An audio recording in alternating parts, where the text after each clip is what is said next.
Tech Cocktail Conversations, candid insights from startup founders, entrepreneurs, and thought leaders from around the globe.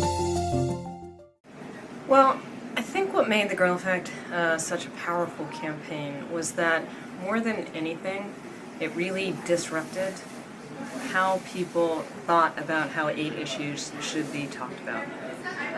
It really took something that people thought was distant and far away, or maybe they were familiar with issues that were about poverty overseas, and talked about it in a way that people hadn't seen before, in a way that it stood out to them. The fact that the Girl Effect itself is an idea that both engages your heart and your head. It's not just something that you feel emotional about, but something that really makes common sense. The Girl Effect was from the Nike Foundation. The Nike Foundation is part of the big brand, but it was actually a very small foundation. And so in that way, we were like a lot of startups, and that we didn't actually have a lot of resources to talk to everybody. So we had to be pretty ruthless in who we were going to talk to around this issue.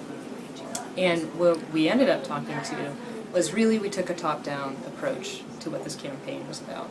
And we decided that we mainly wanted to talk to global decision makers in international aid.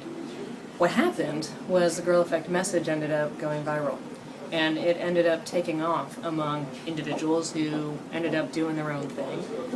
And we were a little bit slow to figure out, wow, there's actually a grassroots community forming around this. And then we quickly created all sorts of tools, created a platform that people could then really pick up on what we were using to help them do what they wanted to do with it better. And then I think what we learned was that community could have far greater reach and actually have a lot more creativity than we ourselves could have. I came from a career in the private sector before I came to doing this work in more the nonprofit sector. And what I loved was keeping one foot in the nonprofit sector and one foot in the private sector, because I think nonprofit sector brings real value orientation, a lot of principled thinking, and a lot of deep understanding of complex issues into the mix. The private sector brings a real goal orientation, some real rigor and discipline around getting stuff done. And I actually think the combination is really magical, and the combination is, I think, what's needed to tackle really tough questions, issues in the world. So the more startups, entrepreneurs, more people in the private sector who see that they can play a role in making the world a better place, the better.